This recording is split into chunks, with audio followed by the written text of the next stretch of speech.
নমস্কার, শুরু করছি আজকের সংবাদ।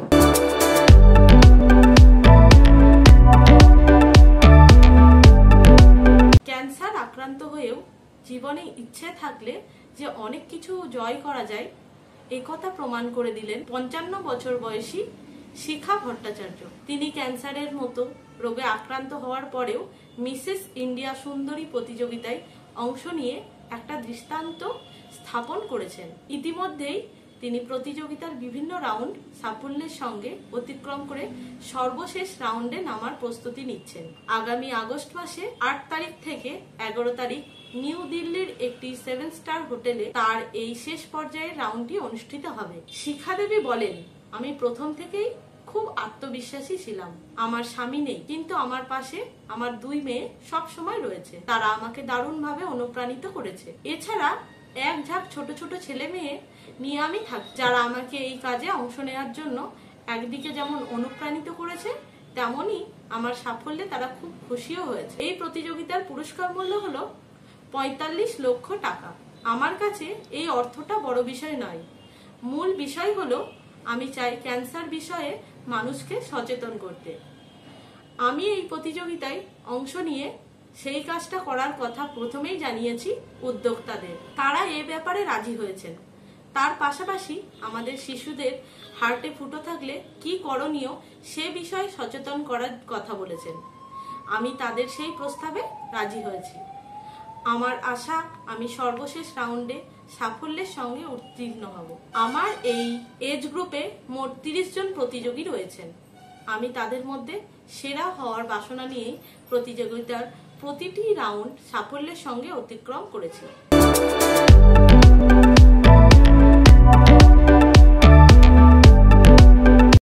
আমি কলকাতা নিজের ফ্ল্যাটে গেছি, আর ওখান থেকে আমি দিল্লি গেছি।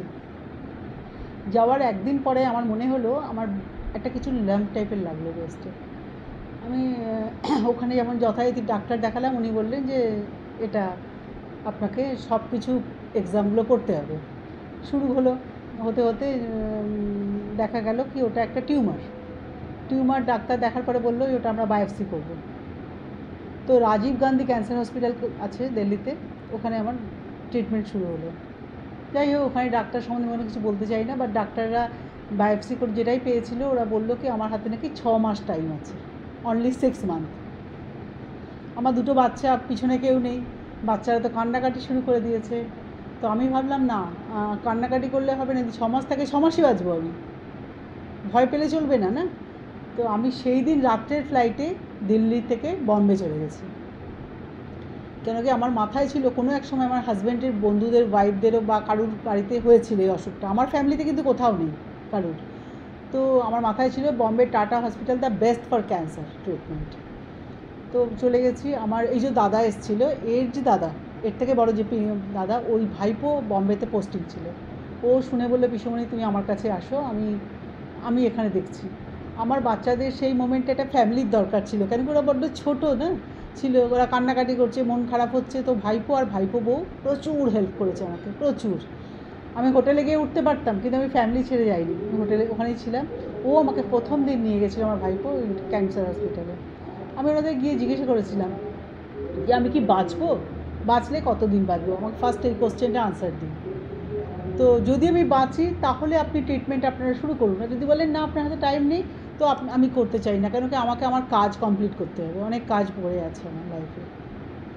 তো উনি খুব হেসেছিলেন, আমার ডক্টর বললেন আপনার কিচ্ছু হয়নি, আপনি ভালো হয়ে যাবেন। যেমন সুগার প্রেশার থাকে, ক্যান্সার থাকবে, কিন্তু আপনি ভালো থাকবেন, এত ভয় পাওয়ার দরকার নেই, কিচ্ছু দরকার নেই, আপনি ঠিক থাকবেন। আর যখন ওনারা বললেন যে আপনি ভালো হয়ে যাবেন, ওই কথাটার পরে আমার প্রথম মনে হলো যে আমি ভালো হব। আর সেই দিন থেকে আমার ট্রিটমেন্ট আবার শুরু হলো। প্রথম আমি বললাম ঠিক আছে, আপনারা এবার ট্রিটমেন্ট করুন। তো বললো আমরা আবার বায়োপসি করবো, কেন কি দিল্লিতে যে বায়োপসিটা হয়েছে ওটা আমরা নেব না, আমাদের কাছে করতে হবে। প্রথমে দেখুন বায়োপসি তো খুব কষ্টকর, আমি খুব কান্নাকাটি করেছিলাম। তো ডাক্তাররা এর মধ্যেই কেউ আমাকে বুকে জড়িয়ে ধরে বলেছিল, আন্টি তোমার ওই 2টো মেয়ে, আমিও তোমার ছেলে। সেই ডাক্তার যেমনি হোক, দিল্লিরই ডাক্তার, কোনো বায়োপসি করো, আমরাও তোমাকে সবভাবে হেল্প করবো। ডাক্তাররা প্রচুর করেছিল। আমার সেকেন্ড টাইম আবার ফিক্স করে বায়োপসি হলো, হয়ে দেখা গেল আমার না হরমোনটা হচ্ছে টাবু কোন হরমোনটা আমার ছিল, HER2 পজিটিভ যে হরমোনটা, ওটা মেডিকেলি ট্রিটমেন্ট আছে এখনও, মানে মেডিসিনে ওটা ট্রিটমেন্ট হচ্ছে। তো বলে যদি আপনার এই হরমোনটা পেয়ে যাই আমরা, তাহলে আমরা মেডিসিনে ট্রিটমেন্ট করবো। ভগবান সাথে ছিল হতে পারে, আমার ট্রিটমেন্ট শুরু হলো। আমার অপারেশন হয়নি, শুধু মেডিসিনেই আমার পুরো ট্রিটমেন্ট হয়েছে। তারপর আমার ফার্স্ট কেমো ওখানেই লাগলো, বম্বে টাটাতে ফার্স্ট কেমো নিয়েছি আমি। কেমোর সাথে শুরু হলো টার্গেট থেরাপি, একসাথেই নিয়েছি। তারপরে আমি দিল্লি ফিরে আসলাম। দিল্লিতে এসে আমার বাকি 7টা কেমো হলো, টোটাল 8টা কেমো হয়েছে। আর আজ পর্যন্ত আমি 38টা ওই ইমিউনোথেরাপি নিয়েছি। আমার দেখুন এখনও আমার মনের মধ্যে এটাই আছে, যদি আমার কাছে 2 দিন থাকে আমি 2 দিন বাঁচবো, কিন্তু বাঁচার মতো বাঁচবো। আমার বাচ্চাদের জন্য তো আর কেউ নেই পিছনে। কেউ কেউ কেউ মানে অসুখ বিসুখ আপনার বাড়িতে জানার পরে না আপনার সবাই সরে যাবে। আর আমার এই ভাইয়ের বউ প্রচুর করেছে আমার জন্য। ও আমার কাছে কি 8 মাস ছিল, আমার পুরো কেমোথেরাপি দিয়ে ওখান থেকে ফিরেছে। আমার মা অসুস্থ, টোটাল প্যারালিসিস, টোটালি। মা তো হুইল চেয়ারেই থাকে। এই এত বড় বাড়িতে আমার মা একা ছিল, কেউ ছিল না। আমার ভাই তো পুলিশ চাকরি করে, ও তো বাড়িতে থাকতে পারতো না, ওই আসা যাওয়া করতো। ভাইপোও বাইরে থাকে। তো সেই মানে পুরো ফ্যামিলি, মানে এটা আমাদের পুরো ফ্যামিলির লড়াই। আমার 2 মেয়ের লড়াই, আমার মায়ের লড়াই, আমার ভাইয়ের বউয়ের লড়াই। ও নিজের ফ্যামিলি ছেড়ে 8 মাস আমার কাছে ছিল, আপনি ভাবতে পারেন। করে আমি এই লড়াই থেকে বেরিয়ে এসেছি। যখন 6 কেমো চলছে আমার, আমি আর নিতে পারিনি। আমি একদিন ভেবে, আমি 17 তলায় থাকি, ওপর থেকে শুধু আকাশ দেখা যায়। তো আমি একদিন ভাবছি যে আমি মনে হয় আর বাঁচবো না। আমার ছোট মেয়েকে ডেকে আমি বলছি, শোনো, বড় মেয়ে তো অফিসে আছে, এক মেয়ে ডেলে চাকরি করে আর এক মেয়ে কোফোর্জে, দুজনেই সফটওয়্যার ইঞ্জিনিয়ার। তো বড়টা অফিসে গেছে, ছোটোটা ওয়ার্ক ফ্রম হোম ছিল। আমি ওদেরকে ডেকে বললাম, শোনো, আমি মনে হয় আর টানতে পারবো না, তো তোমরা নিজেদেরটা একটু ভেবে নিও, আমার মনে হচ্ছে আমি আর পারবো না। ওরা আমাকে বলে, না মাম্মা, তোমার কিচ্ছু হয়নি, তুমি একদম ভেঙে পড়বে না। আমার মা এখান থেকে ফোন করে বললো, কী হয়েছে তোমার, এরকম তো কত কারণে কত কিছু হয়, তোমার কিচ্ছু হয়নি। তখন আমার ডাক্তার আমার সঙ্গে আবার ফোনে কথা বলা শুরু করলেন। আমার কেমো দিয়েছেন ডক্টর জুল খা, ম্যাক্সের হেড অফ দ্য হচ্ছেন যে লাজপাত নগর ম্যাক্স ক্যান্সার হসপিটালে। উনি আবার বললেন, না মিসেস ভট্টাচার্য, আপনার কিচ্ছু হয়নি, আপনার কিছু হয়নি, আপনি ফালতু কেন টেনশন নিচ্ছেন। আমার সাথে এত পজিটিভ থিঙ্কিংয়ের লোক জুড়ে গেছে না, মানে ওরা আমাকে শুধু বুঝিয়েছে যে তোমার কিছু হয়নি, তুমি সব পারবে, সবটা পারবে। আর আজও জুড়ে আছে। আমি টাটা সেন্টারে বম্বেতে যাই, আমার ডাক্তার আমাকে দেখে খুশি হয়ে যান, বলে এমনি করেই বাঁচতে হয়। অন্য পেশেন্টদের বলেন যে এমনি করেই বাঁচবেন। আমার কি ইমিউনোথেরাপি চলে দিল্লিতে ধর্মশিলা হসপিটালে। আমার ডক্টর ওখানে হচ্ছেন রাজীব ছানানা, ডক্টর রাজীব ছানানা। উনি এত খুশি হয়ে যান আমাকে দেখে, এবারে তো আমার সঙ্গে ফটো উঠিয়েছেন। বলছে আমাদের প্রত্যেকটা পেশেন্টদের আমি দেখাবো যে রুগী এত সুন্দরভাবে বাঁচতে পারে। এবারে ওই সব করতে করতে আমার মাথায় চুল চলে গেল, তো বুঝতেই পারছেন এটা কেমন। আমি তার মধ্যেও দমিনি, কিন্তু আমি তার মধ্যেও নিজের খুব স্টাইল করেছি, খুব ফটোগ্রাফি করেছি, খুব বেড়াতে গেছি। মাঝখানে আমার পা ভেঙে গেল ওই কেমো পিরিয়ডে। পায়ের হাড়গুলো তো, হাত পায়ের হাড়গুলো তো কাগজের মতো হয়ে যায় কেমো দিয়ে, একদম কাগজ ভেঙে গেল। 2বার কোভিডে পড়লাম, কিন্তু তাও আমি দাঁড়াইনি, চলতে থেকেছি। এইভাবেই চলতে চলতে আস্তে আস্তে আস্তে আস্তে এক পা এগোতে এগোতে সব মেডিসিনও মানে আস্তে আস্তে মানে আমার ট্রিটমেন্টও কমপ্লিটের দিকে। আমি এখন তো জানি না, এখন ফলো আপ তো চলছে। এবারে 4 মাস, এখন 4 মাস পরে পরে যাই বম্বে, কখনো 4.5 মাস, কখনো 5 মাস। আমার বডি স্ক্যান হয়, সিটি স্ক্যান হয়, আর আবার নেক্সট ইমিউনোথেরাপির ডেট দিয়ে দেন, মানে 21 দিন পরে পরে আমার ইমিউনোথেরাপি চলে। ওটা এখনও চলছে কিন্তু।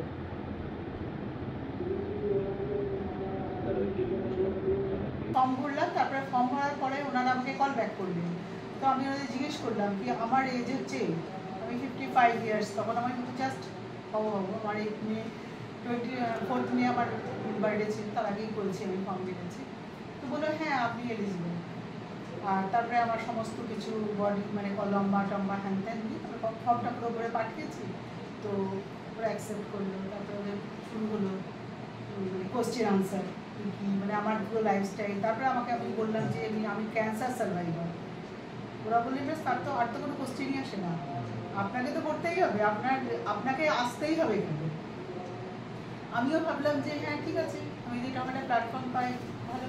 কটা রাউন্ড ছিল মোটামুটি? 3টে রাউন্ড হয়ে গেছে। 3টে রাউন্ড তো হয়ে ইয়ে গেছে। থাকে গ্রুমিং ফুমিং হ্যাঁ, এইসব হ্যাঁ। ব্যাপারগুলো ছিল। 3টে রাউন্ড হয়ে গেছে, এখন লাস্ট রাউন্ড বাকি আছে। ওটা আগস্টের 8 তারিখ থেকে 11 তারিখ পর্যন্ত। ফাইনালটা যেটা হ্যাঁ। বলছি, ঠিক আছে। আপনাদের ইয়ে ফাইনালিস্ট মানে কজন আছে? আমার এজের হুম। 30 হবে অল ওভার ইন্ডিয়া। না ফাইনান্স মানে 10 জনের মতো আপনি আছেন। না, আমার এজের, আমি আচ্ছা। এমএলএ গ্রুপসে আছি। আচ্ছা। 50 টু 60 এই এজ গ্রুপ আলাদা আলাদা আছে না আচ্ছা সবাই। আচ্ছা হুম তো ওখানে আমার আছে, আমার ওখানে 30 জন আছে। আচ্ছা টপ 30 নাকি?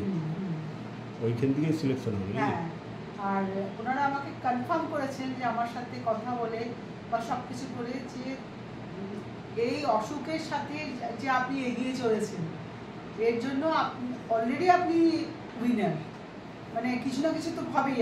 আপনি জরুরি না কি ফার্স্ট সেকেন্ড থার্ডটা কথা না, শুধু কিছু না কিছু তো আপনি হবেনি। আমরা আপনাকে ব্র্যান্ড অ্যাম্বাসেডার করবোই, যে কোনো জিনিসে হোক সেটা। আপনি কী নিয়ে করতে চান? আমি শুধু একটাই জিনিস চাই, ক্যান্সার অ্যাওয়ারনেস। আমি ওনাদের বলেছিলাম, আমাকে একটা কোশ্চেন ছিল যে ওখানে 45 লাখসের প্রাইজ আছে, তো বলেছিল আপনি টাকাটা নিয়ে কী করবেন?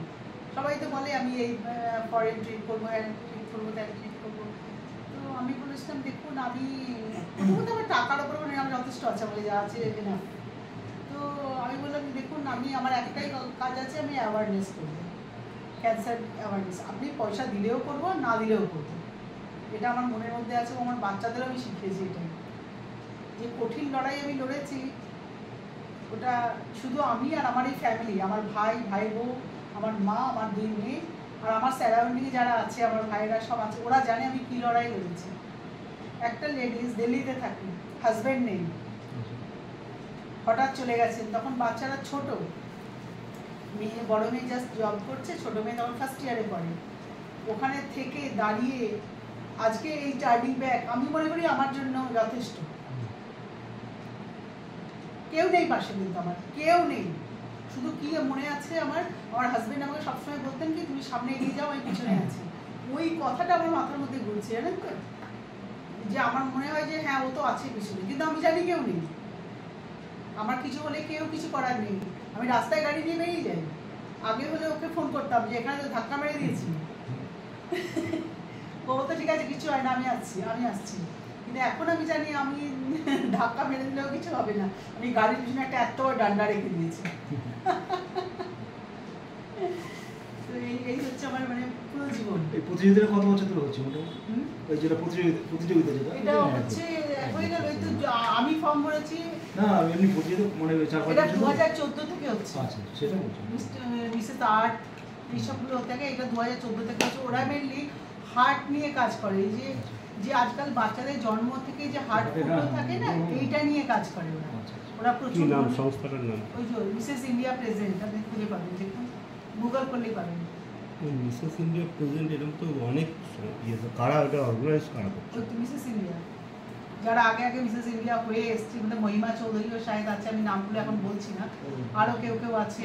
কেন কি আমি ওনাদের সামনাসামনি এখন আসছি। হ্যাঁ মহিমা চৌধুরী যেটা মিসেস ইন্ডিয়া তাদের অর্জুন কাপুর আছে, কেন কি আমার সামনে এখন বিশেষ যারা এসছেন তারা আগে যে মিসেস হয়েছেন, যারা যারা হয়েছেন ওরাই আমার অর্জুন সামনে। কাপুর মানে সিরিয়াস ছিল অর্জুন না কাপুর না, ও না, আচ্ছা অর্জুন কাপুর না, কুণাল কাপুর, আমি ভুল বললাম, কুণাল কাপুর এসব আছেন। আমি অ্যাকচুয়ালি ওনাদের সম্বন্ধে এখন দেখিনি বা জানি না, কেন কি আমি ওদের দেখিনি এখন। এরপরে যে স্টেজ আপনার এই অবস্থা, তারপরে কিন্তু যে মিসেস ইন্ডিয়া, এটা কি ভাবনা ছিল, না, কিভাবে? কোনো ভাবনা ঠিক না, আমি একটু স্টাইলিস্ট, খুব খোলাবেলা বলছি। আমি যখন আমার মাথায় একটা চুল ছিল না, আমি তখনও তার মধ্যে স্টাইল করে ঘুরে বেরিয়েছি। তো সেই জন্য আমি প্রচণ্ড স্টাইলিস্ট। এবার আমার মাঝে মাঝে তখনও মনে হতো কি আমি একটা এরকম কোথাও যেতে পারি যেখানে আমি একটা প্ল্যাটফর্ম পাই। আমি একটা প্ল্যাটফর্ম খুঁজছিলাম যেখানে আমি ক্যান্সার অ্যাওয়ারনেস নিয়ে একটু কাজ করব। আমার মেন ঘটনা হচ্ছে ক্যান্সার অ্যাওয়ারনেস। আমি এমনিতেই সময় করছি, মুখে মুখে আছি, আমি 2-1টা এনজিওর সাথে অলরেডি জুড়ে আছি। তো এই প্ল্যাটফর্মটা আমি পাচ্ছিলাম না। তো এই প্ল্যাটফর্মটা খুঁজতে খুঁজতে আমি সবসময়, আমার একটু হ্যাবিট হচ্ছে, আমি একটু গুগল খুলে সার্চ করতে থাকি। চোখে পড়লো এবারে যখন এই মার্চ এন্ডের দিকে, এপ্রিলে এলো এই মিসেস ইন্ডিয়ার সমস্ত মিসেস আর্ট, মিসেস ইন্ডিয়া কম্পিটিশানগুলো আসতে থাকলো। আমার মনে হলো ঠিক আছে আমি যদি যাই কী হবে। তখন বলো আমার তো সেই বয়স নেই, আই এম অলরেডি 55 ইয়ার্স, তো আমি কি পারবো। তো আমার বাচ্চারা হচ্ছে ভীষণ মানে ভীষণ ভালো। ওরা বললো মাম্মা তুমি শুরু করো।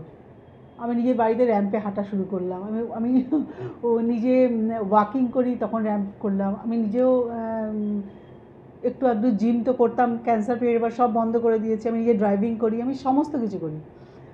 তো আমি ভাবলাম চলো আমি তাহলে শুরু করি।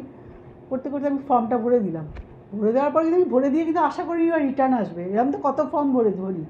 কিন্তু ওনারা কিন্তু আমায় কল ব্যাক করলেন। ওদের আমি স্পেশালি লিখে দিয়েছিলাম যে I M A cancer survivor. তো কল ব্যাক করলেন, করে ওনারা আমাকে প্রথমে তো প্রচণ্ডভাবে করলেন যে এই বয়সে এসে আপনি যে এত এটা ভেবেছেন, এটাই তো প্রথম কথা আপনার পজিটিভিটির। আর তারপরে হচ্ছে আপনি ক্যান্সার সার্ভাইভার, এটা তো ভাবাই যায় না। এই বয়সে মানুষ আমাদের মতো একটা লেডিস, মিডিয়াম ক্লাস ফ্যামিলির লেডিস, চলতে হাঁটতে গিয়েই হাত পা বেঁকে যায়, কারোর কোমর বেঁকে যাচ্ছে, কারোর বডি স্ট্রাকচার ভ্যারাইটিস টাইপের হয়ে যায়। তো এটা তো ভাবাই যায় না। আর আপনি আপনাকে আসতে হবে। ওরা আমাকে ইন্সপায়ার করা শুরু করলো। আমিও ভাবলাম যাবো, আর তা মাঝখানে কিন্তু আবার বন্ধ করলাম, না যাবো না, থাক, কী জানি আমি করতে পারবো কি পারবো না। ওরা বললেন না আপনি করবেন। তখন আমি ওনাদের বললাম আমার তিনটে কথা বলার আছে, উল্টোপাল্টা ড্রেস পরতে পারবো না, কোনো সুইমিং কস্টিউম আমি পরবো না, মানে যেগুলো হয় সাধারণত। আমি কিন্তু আপনারা যদি এগ্রি হন তবেই আমি যাবো। বললো ঠিক আছে, আপনার কথা মতোই হবে। তো আমার মেয়েরাও বললো হ্যাঁ। ওরা খুব খুশি, দুই মেয়েরাই আমাকে, আমার এই ইন্টারভিউগুলো হয়েছে আপনার ITC welcome hotel, Bashundhara enclave, Delhi, ওখানেই হবে। পুরো প্রোগ্রামটাও ওখানেই হবে। এটা একটা 7 স্টার হোটেল। তো মেয়েরা সাথে যেত, আমার সাথে কিন্তু আমার অনেক বাচ্চা আছে। আমার 2 মেয়ে তো শুধু 2 মেয়ে, আমার সাথে অনেক বাচ্চা, মানে আমি ঠিক বোঝাতে পারবো আমার কত বাচ্চা। আমি সবসময় বাচ্চাদের নিয়েই থাকি, এবং সেই সব বাচ্চাগুলো নিজের বাড়িতে অত খুঁজে থাকে অত আমার কাছে থাকে। ওরা সব আমার সাথে যায়। ইভিন আমার যে ফাইনালে আমার সেই সব বাচ্চারা, কেউ কানাডা থেকে, কেউ জার্মানির থেকে, সব আসছে এই প্রোগ্রাম অ্যাটেন্ড করতে। যে আন্টি, আমার আন্টি লড়ছে, মানে আমার কেমো শেষ হয়েছে, ওরা ওখানে পার্টি করছে, কেন কি আন্টির কেমো পুরো কমপ্লিট করতে পেরেছে। মানে কত ভালোবাসা থাকলে এটা হয় ভাবা যাবে না। তো ওই সব বাচ্চারা বললো, আমি ওদের বললাম যাবো না। ওরা বললো না আন্টি তোমাকে যেতেই হবে। ভাবতে ভাবতে আবার আমি আবার ওদের সাথে শুরু করলাম কথাবার্তা বলা। ওরা আমার ইন্টারভিউ নেওয়া শুরু করলো, দিয়ে রাউন্ড শুরু হলো। রাউন্ডেও আমি একটা করে রাউন্ড, আমি প্রত্যেকটা কোশ্চেনই মানে আমার কাছে অবাক করার মতো কোশ্চেন। আর এমনভাবে আমি প্রিপারেশন করেছিলাম, আমি ভাবলাম যে আমি কি পারবো, এই প্রিপারেশন করে যাচ্ছি। কিন্তু বিশ্বাস করবেন না, যখন ওরা আমাকে নিয়ে বসলেন, জাস্ট এমনি গল্প করতে করতে আমার সমস্ত কথা ওনারা জেনে নিলেন। আমার লাইফের কথা, আমার জীবনের শুরু, আমি কোথা থেকে পড়াশোনা করেছি, কোন ইউনিভার্সিটি, কোন স্কুল কলেজ, আমার বিয়ের পরে আমি কোথায় কোথায় ছিলাম, আমার হাজব্যান্ডের সাথে আমার কেমন রিলেশন। ওনার সব কিছু হওয়ার পরে উনি আমাকে জড়িয়ে ধরেছেন, বলছে আমরা এরকম লেডিস আমাদের জীবনে আমরা দেখিনি, এত স্ট্রং মানে পার্সোনালিটি আর মেন্টালিটি, যে আপনার মধ্যে শুধু আপনার কাছে যে থাকবে সে শুধু পজিটিভই ভাববে। আমি কিন্তু আমার পাশে নেগেটিভ যারা মানুষ তাদের রাখি না। আমার নিয়মই হচ্ছে এটা, যে পজিটিভ থিঙ্কিংয়ের লোকই আমার সাথে থাকুক, নেগেটিভ যদি থাকো তুমি আসতে পারো। আমার কারো কাছে কিন্তু কিছু নেওয়ার নেই, জানেন তো, কিচ্ছু নেওয়ার নেই। আমার সমস্ত কিছু আছে। আমার কলকাতায় নিজের ফ্ল্যাট, দিল্লিতে নিজের ফ্ল্যাট, এই আমার বাড়ি।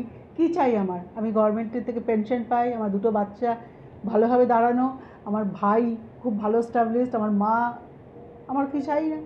তো আমি তখন ভাবলাম যদি আমি কারোর জন্য কিছু করতে পারি, এই প্ল্যাটফর্মটা পাই, তাহলে আমি একটুখানি কিছু করতে পারবো। ওনাদের আমি বললাম দেখুন আমার কিন্তু এখানে আসার একটাই উদ্দেশ্য, আমি কিছু করতে চাই, ক্যান্সার অ্যাওয়ারনেস করতে চাই। তো ওনারা বললেন যে আপনি ওটা করবেন না, ওই যে বাচ্চারা জন্ম নেয় হাটে ফুটো হয়, আমরা ওদের জন্যও কাজ করি, আপনি কি ওটা যদি অ্যাম্বাসেডার হন তাহলে কি ওদের জন্যও কাজ করবেন?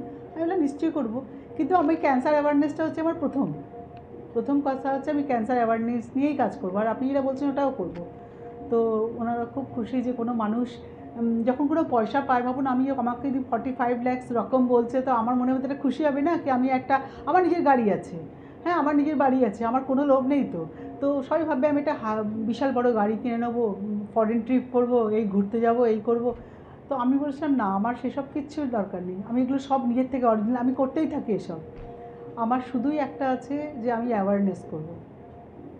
আমি সবার জন্য মানে ভাবছি, আমার মনের মধ্যে এটাই ইচ্ছে আছে, ভাবছি আমি যে করবো। আর আমার এই ট্রিটমেন্টে জানেন তো প্রচুর খরচা হয়েছে, এত খরচা হয়েছে আমি বলতে পারবো না, হচ্ছে। আমার একটা ইঞ্জেকশন হয় 80,000, 21 দিন পরে পরে আমার একটা ইঞ্জেকশন হয়, ওটার দাম হচ্ছে 80,000। মানে খুবই কষ্ট করে আমি সেগুলো বিয়ার করি। এবং যে আমার সাথে এই ভাই ফেসবুকে আছে জানি আমি হাসতে হাসতে করি। আমি প্রত্যেকটা ইমিউনোথেরাপি চলে, আমি সকালবেলায় গিয়ে ডে কেয়ারে অ্যাডমিট নিই, সারাদিন ধরে আমার থেরাপি চলে। আর আমি ওই সময় শুয়ে শুয়ে রিল বানাই, ওটাও উনি দেখেছেন। তো আমি এই জন্যই ভেবেছি যে আমার যখন করার ক্ষমতা আছে, ভগবান আমাকে দিয়েছেন, মেবি অন্য কারোর হয়তো নাও থাকতে পারে, আমি তার পাশে যদি দাঁড়াই, যদি দাঁড়াতে পারি, কিছু করলাম। আমি এখানে পয়সা পাই বা না পাই, আমি এমনিতেও দাঁড়াবো, সবসময় তো পয়সা দিয়ে দাঁড়ানো যায় না। এবং আমার একটা গ্রুপ আছে আমাদের ক্যান্সার হসপিটালে, সব ওখানে অনেক বন্ধুবান্ধব হয়েছে, গ্রুপ হয়েছে। তো আমি তাদের অনেকেই আমাকে জিজ্ঞেস করে যে কীভাবে যাব। আমি এখানে উঠি গিয়ে বম্বেতে, প্রথমে হোটেলে উঠতাম, 5 স্টার হোটেলে উঠতাম দাদারে, খুব খরচা হতো। তো তারপরে আমি ওই একজন আমাকে এরকম করি সোশ্যাল মিডিয়া থেকে একজন আমাকে বললেন আপনার তো প্রচুর খরচা হচ্ছে, আপনি হোটেল এত খরচা করছেন, আমরা একটা সোসাইটির নাম দিচ্ছি, গোপাল ম্যানসন বলে একটা সোসাইটি আছে, ওখানে আমি গিয়ে এখন উঠি। 6 মাস আগে আমি যখন এই যে চলে আসবো তখনই বুকিং করে নিই, 3-4 দিন থাকি, 7 দিনের বুকিং হয়। খুব সুন্দর ব্যবস্থা ওদের, খুব ভালো। ওখানেই আমি উঠি, ওখানে আবার ট্রিটমেন্ট করি, আবার ফিরে আসি। এই আর এটাই আমার জার্নির মেন কথা। আমার মেন কথা হচ্ছে যে অ্যাওয়ারনেস, ক্যান্সার অ্যাওয়ারনেস। আর আমি আপনাদেরও সাথে চাইছি, যদি আপনারা কখনো বর্ধমানে কিছু কোনো সময় করতে পারেন, আমাকে যদি বলেন কিছু বলার জন্য, কিছু লোকজনের জন্য, আমিও চাই কি সবাই মিলে আমার সাথে থাকুক। ফরিদাবাদে, আমি ফরিদাবাদে থাকি, হরিয়ানা ফরিদাবাদ। তো ওখানেও আমার খুব ভালো গ্রুপ আছে নিজের, সবাই খুব ভালোবাসে আমাকে। আমার হাজব্যান্ড চলে গেছেন, কিন্তু আমাকে একটা খুব ভালো সোসাইটি দিয়ে, মানে উনি রেখে গেছে সোসাইটিতে, যেখানে আমি সবার কাছে শুধু ভালোবাসা পেয়েছি, শুধু ভালোবাসা। মানে যেমন আমি বাড়িতে আমার এত ভাই বোন, ওখানেও আমার সেই এক জিনিস আছে, প্রচণ্ড ভালোবাসে সবাই আমাকে।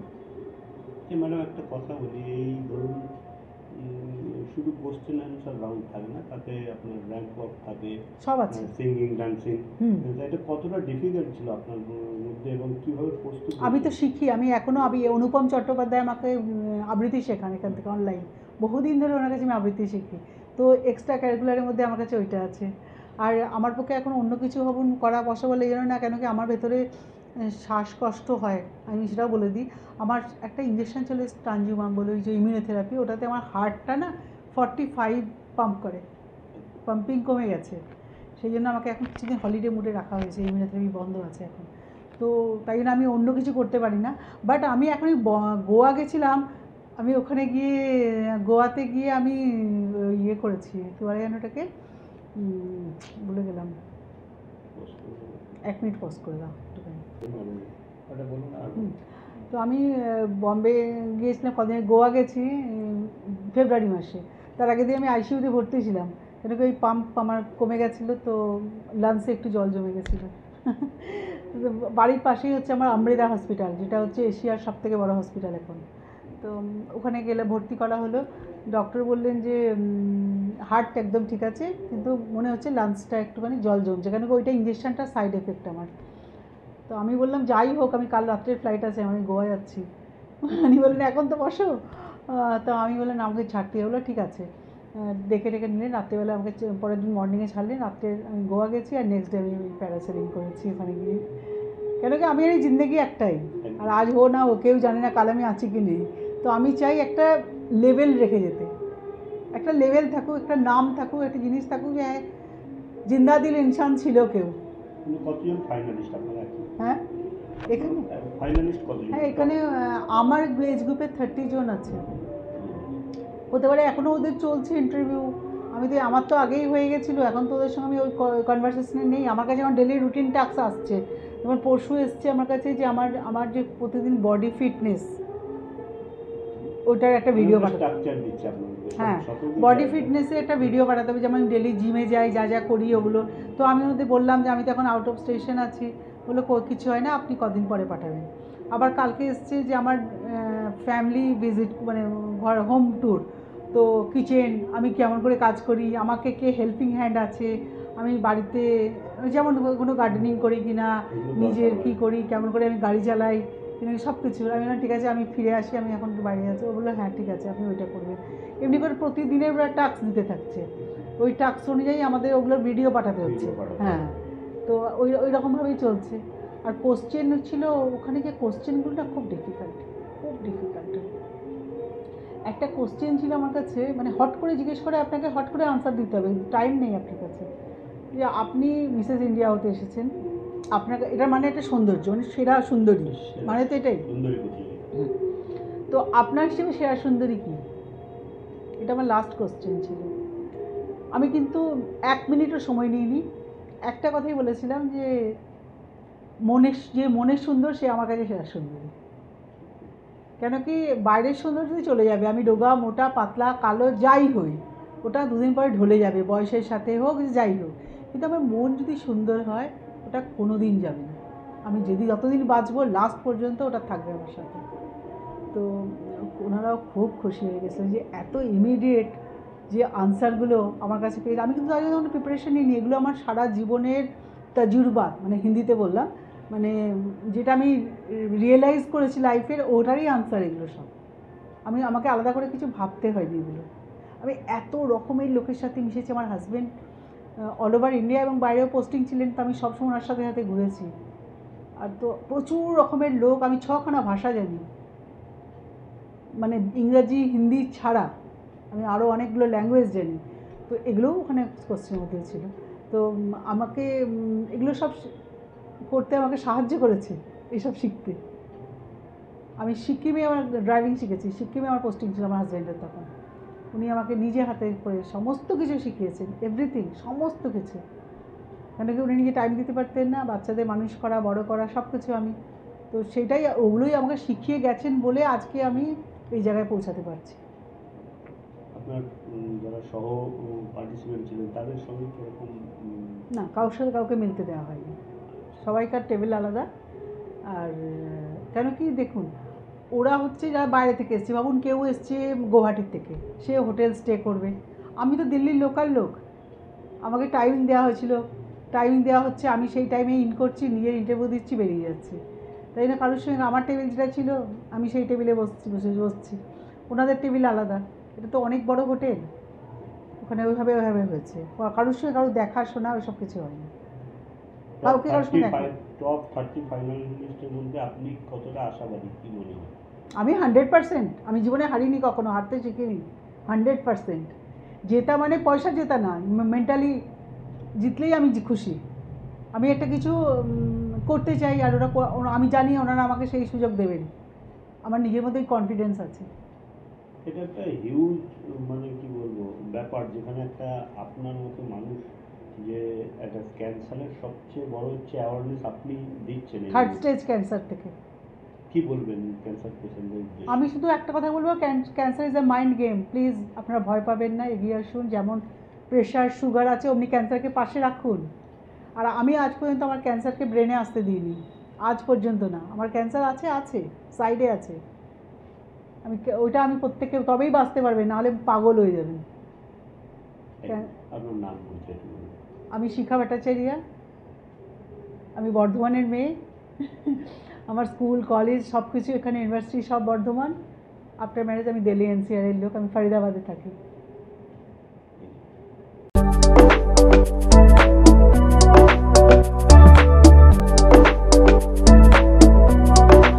আজকের সংবাদ এই পর্যন্তই, নমস্কার।